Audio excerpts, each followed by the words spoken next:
I made a D&D figure for my friend, and I'm worried that it winked at me. Hi guys, I'm Sam. I write plays, I make games, and I design fun things. Today I'm here to talk to you about how I also do sculptures. Whether you're looking for something like a Kirby if he ate Hellboy, a chibi version of Cousin It, or a stony baloney Gary from SpongeBob, those are all things that I can make, but what do I like to make more than anything? A custom D&D figure. This is one based on a character called Wuggles from a campaign that I did with my friends for about 6 years. But I'm also here to talk to you about yours, because this is the first time I captured my own process of making one of these kind of figures. So I'm here to share that with you. I'm here to share my process, show you what we go through, and show you some of the fun choices that we get to make. You might ask, why am I not using AI? Why am I not 3D printing?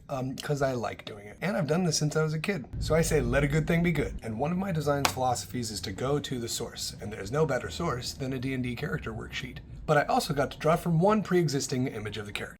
So the technique that I wanted to use is to create a pattern fabric, which you can actually do with polymer clay. It just takes a lot of extruding.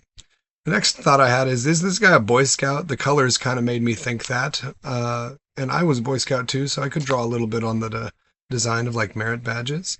It's a hobbit or a halfling. So we're looking at an ear that is in the style of the hobbits that we know from the Lord of the Rings. It's pointy, but not too pointy. Kind of curls over itself. I get to do a bedroll, which is fun and easy. I haven't had the chance to do it before, but it's kind of like a cinnamon roll. You can notice the cardigan. You can notice the ascot. You can notice, oh, he's got freckles. Excuse me, she's got freckles. Coney is a lady. But there's also more pattern fabric under the cardigan as well.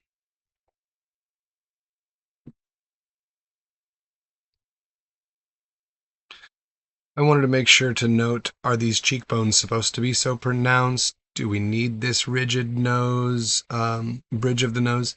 Do we need a small mouth? These are all important questions that I made sure to check in with the player about before I set to sculpting. But the last thing I noted before moving on to the character sheet was this cowlick that was very Conan in inspiration. So I made sure to note that as well because of the orange hair. Character's name is Coney. And in that way, I wondered maybe Coney could be inspiration.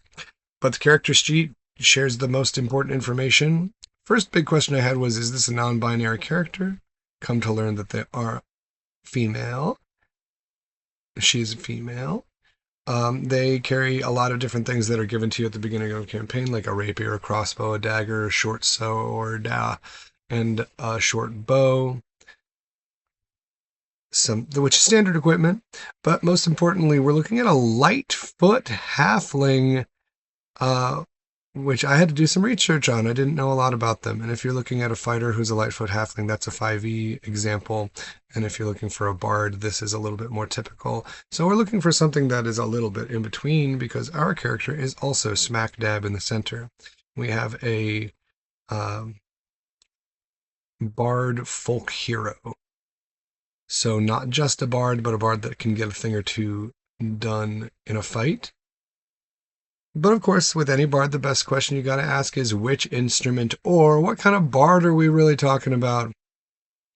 Even Conan O'Brien could be considered a bard of certain things, of where smart and stupid humor meets. Probably that's his bard thing.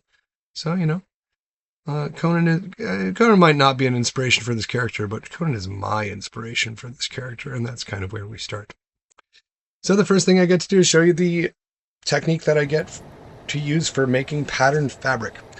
After I extruded all of these small pieces, I laid them into rows and stretched them out until they gave me extremely small and fine detail. It took a long time. But any good piece needs a good sturdy base. So we start with black clay.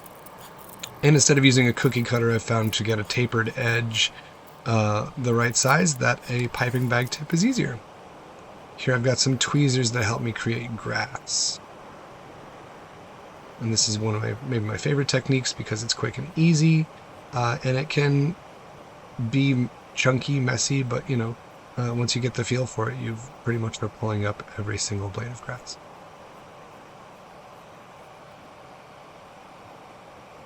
Of course, a hobbit. First I was like, am I going to research boots? But no, if you want to have a halfling or a hobbit, you really do want to show that they have bare feet. And if you have a female halfling or hobbit, then maybe you want to give those feet, like, I don't know, a little toenail polish. I was really happy to start building up the shorts to make them sort of like, forester or ranger shorts to start, while I'm watching some Severance in the background. This bedroll I'm very proud of. Each layer that I add here, I am baking on its own so that as I continue to work on it, it does not shift. It does not continue to get squished with my fingers. That's the ascot layer. These arms contain foil. The upper body and the arms contain foil because it's important for the upper body to be lighter than the lower body for stability. You can see that I'm integrating my fabric pattern, and I essentially do have to build the pattern for the garment out of the fabric that I've made out of clay. Client told me that there was an enchanted sword in the campaign, which I found very important, and ended up being more important than any of the instruments that had been listed, because the bard plays quite a few. So now you can see where the bedroll gets connected.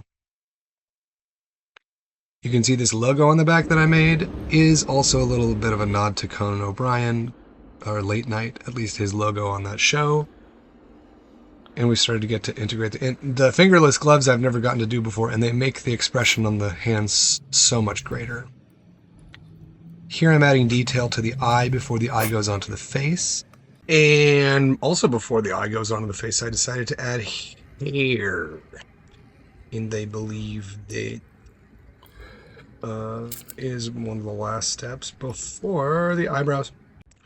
Eyebrows, and mouth, and a couple little last details. I did, after glazing, add freckles and a little bit of eyeliner to add a little bit more of a feminine vibe, but you're getting close to a final product.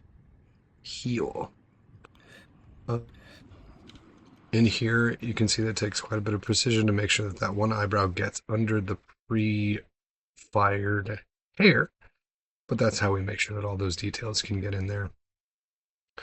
And then after the glaze is added, and after I get out of the way of the light, here's your last look at Coney Bottlesby, a Folkhero Bard Lightfoot Halfling. Just like every figure that I made for my campaign, the joy was in the details for Coney Bottles. Not only did I get to take the information from the campaign, but from the character worksheet, and some inspiration of my own to create something truly original. So if this sounds like something that's up your alley, or if you want a figure to be able to play with yourself, with your own group, talk to me, and we'll see what we can make together.